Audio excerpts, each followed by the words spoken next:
Merhaba, Papatya Örgü Dünyası YouTube kanalıma hoş geldiniz. Bugün sizlerle birlikte bu gördüğünüz çok şık kare motif modelini çalışacağız. Arkadaşlar ben çok güzel şöyle kürklü bir hırka yapmaya karar verdim. Motiflerimi de ördüm. Öncelikle sizlerle motifin videosunu paylaşmak istiyorum. Daha sonra da hırkanın yapımını hemen ardından paylaşacağım. Öncelikle motiflerimin şöyle ölçülerini vermek istiyorum. Arkadaşlar benim motiflerim şu anda 12 santim. Hemen ördüğüm tığı göstermek istiyorum. 3.50 milimlik tığ. Kullandığım ipler elimde olan Ören Bayan'ın Dora ipini kullandım arkadaşlar. Renk kodunu hemen şöyle baktığımda 107 arkadaşlar renk kodu. Bir de gri kullandım. 2 renk öreceğim. Diğer kürklü ipi de diğer videoda sizlerle paylaşacağım zaten. Ben 47 tane motifimi ördüm. 48.yi sizlerle birlikte öreceğim arkadaşlar. Bu modeli daha önce hemen onu unutmadan da söylemek istiyorum. Batik bir iple örmüştük. Şöyle bebek battaniyesi yapmıştık. Ama çok eski bir video olduğu için bu modeli ve 2 renk olarak sizlere tekrar göstermek istedim. İsterseniz hemen başlayalım. Evet, öncelikle sihirli halkayla başlıyorum. İpimi halka haline getirdim. Birleştiği noktadan tutuyorum. Ve tığımla halkanın içine geçerek 2 tane zincir çekiyorum. Tığın başını doladım. İlmek aldım. 2 ilmek kapattım. 2 tane daha kapattım. 2 zincir çekiyorum. Tığın başını doladım. Halkamın içine batıyorum. 2 ilmek kapattım. İkisi tığımda. Tekrar ilmek alıp 2 ilmek kapatıyorum ve daha sonra 3 ilmeği aynı anda kapatıyorum. Şöyle minik yapraklar yapmış oluyoruz. 2 zincir çektim. 2 ilmek çektim. Gerisi tığımda. Tığın başını dolayıp ilmek alıyorum.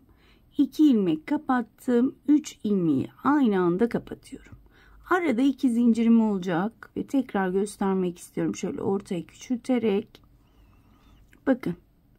2 ilmeği kapattım. Daha sonra ilmek aldım. Tekrar 2 ilmek kapatıyorum ve 3 ilmeği aynı anda kapatıyorum. Toplamda 4 tane ördük. 4 tane daha örüp hemen dönüyorum. Evet, toplamda 8 tane yaprağım oldu. Burada tığın başını doluyorum. Bakın ilk yaptığım yaprağın tepesine batıyorum. İlmek aldım. 3 ilmeği aynı anda kapatarak buraya da 1-2 zincir çekmiş oluyorum. Sihirli halkamın ipinden şöyle çekiyorum ve ortayı tamamen kapatıyorum. 2 zincir çektim. Tığın başını doluyorum. Bu ara boşluğa batıp 2 ilmek çektim. Bıraktım ve daha sonra 2 ilmeği aynı anda kapattım. 2 zincir. Şimdi tüm boşluklara 2'şer tane yaprak yapacağız. Aralarda yine 2 tane zincir olacak. Bakın 3 ilmeği aynı anda kapattım. 2 zincir. Daha sonra aynı yere batıyorum ve bir yaprak daha yapıyorum. 2 zincir. Geçişlerde de 2 zincir. 2 yaprağın arasında da 2 zincirimizi unutmuyoruz. Evet. 2 zincir çekiyorum. Tekrar aynı boşluğa batarak bir yaprak daha yapıyorum. Kapattım. Şöyle bir göstermek istiyorum. 2 zincir diğer boşluğa geçiyorum. Ve bu şekilde sıra sonuna kadar devam edeceğim. 2 zincir. Bakın aynı boşluğa yine bir yaprak daha. Eminim ki anlaşıldı. Ben sıra sonuna kadar bu şekilde devam edip dönüyorum.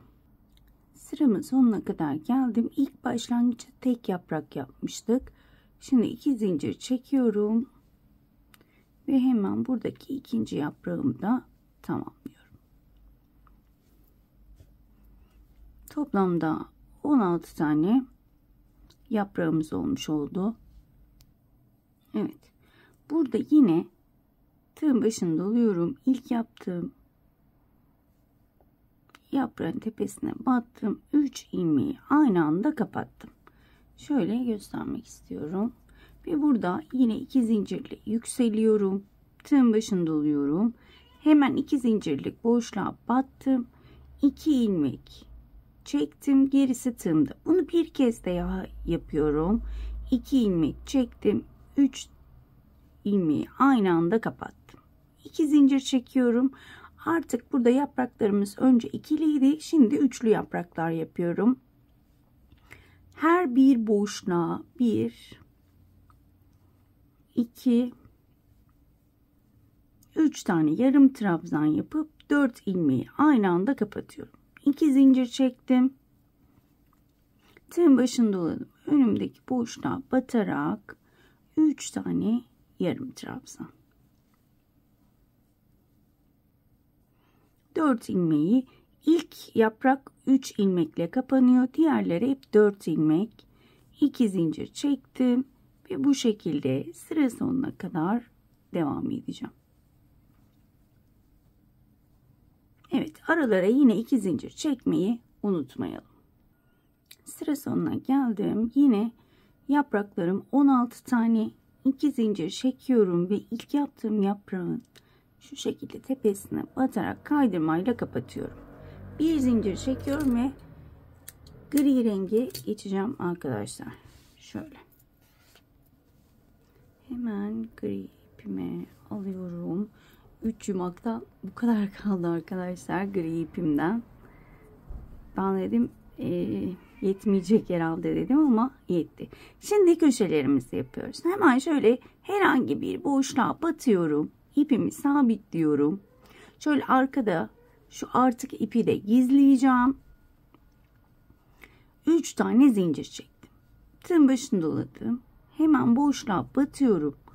Önce 1, sonra 2, 2. Bunu sadece köşelerde yapıyorum. Üçlü trabzanı tekrar battım. Önce 1, sonra 2, 2. Daha sonra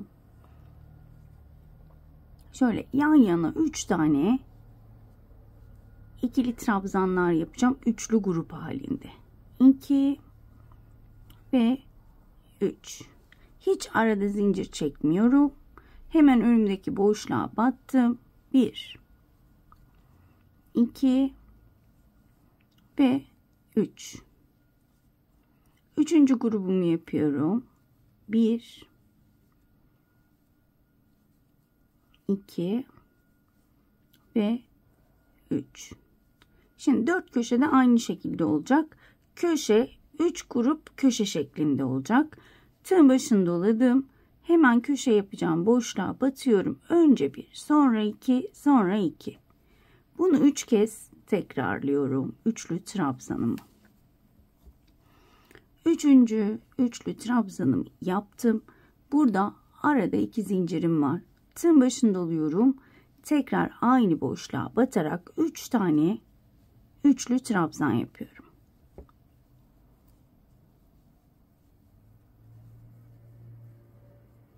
Şöyle göstermek istiyorum.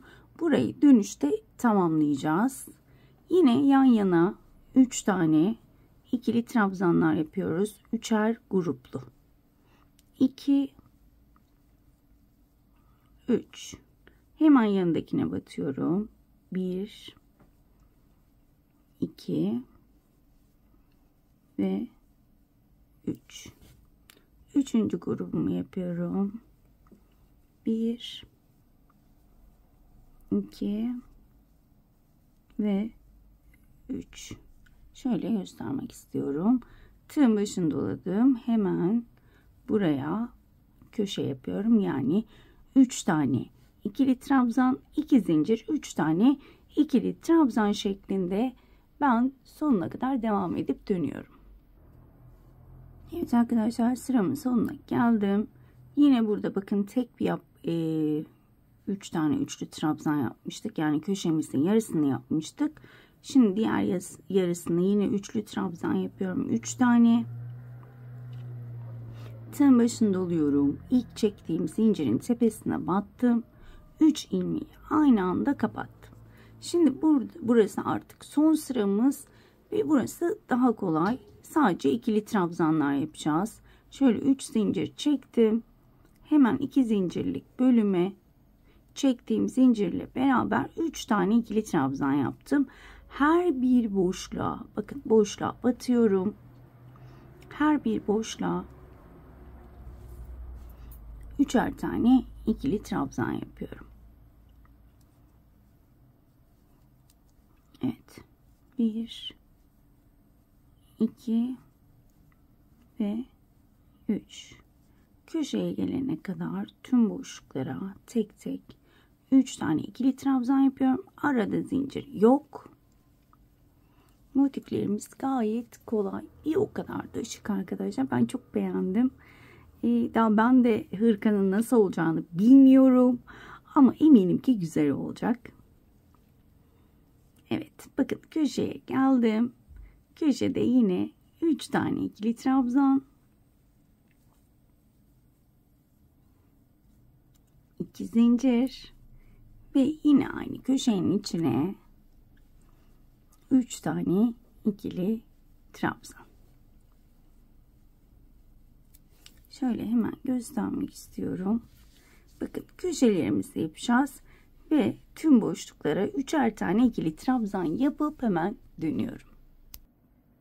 Sıramın sonuna geldim. Son olarak yine ilk başladığım köşeyi tamamlıyorum. 3 tane ikili trabzan yaparak ve motifimi bitireceğim.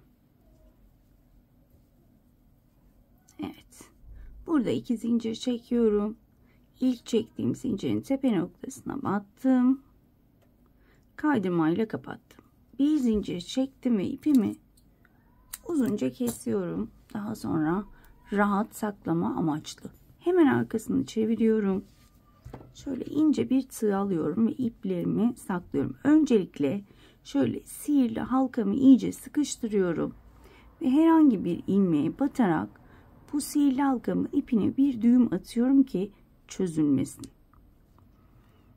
Daha sonra şöyle içten gizliyorum.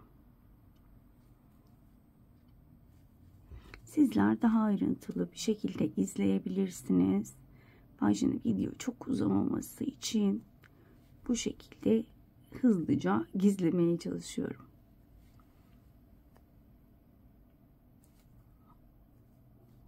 Evet. Şöyle göstermek istiyorum. Diğerlerini de içten yürüterek ördüğüm için onları gizlememe gerek yok. Ve şöyle gördüğünüz gibi motifim tertemiz. Bu şekilde şunu bırakıyorum. Daha sonra hırkaya geçtiğimizde şöyle saklayarak öreceğim. Daha sonra da arta kalan ipi keseceğim arkadaşlar. Motifimizin yapımı bu şekilde. Toplamda 48 tane motif yapalım. Daha sonra diğer videoya geçebiliriz. Bir de şunu hatırlatmak istiyorum. Diğer videoda da muhakkak hatırlatacağım. Benim yapacağım model 36-38 beden olacak muhtemelen. Ama sizler daha büyük bedenlerde yapmak istiyorsanız bir sıra daha fazladan örebilirsiniz. Yine köşeleri aynı şekilde 3 tane ikili trabzan, 2 zincir, 3 tane ikili trabzan, her bir boşluğa 3 tane ikili trabzan ve yine köşe şeklinde bir sıra daha örebilirsiniz. Ya da 4 tane fazladan yapıp arkada hırkamızın sırt bölümüne bir sıra daha ekleyebilirsiniz. Bu videoda bunları söylemek istedim. Hem motifinizi örerken hem de bunlar aklınızda kalır diye düşündüm. Evet arkadaşlar, bir videonun daha sonuna geldik. Umarım ayrıntılı bir şekilde anlatabilmişimdir. Umarım anlatımından memnun kalmışsınızdır. Bir dahaki modellerde görüşmek dileğiyle. Kendinize çok iyi bakın. Hoşça kalın.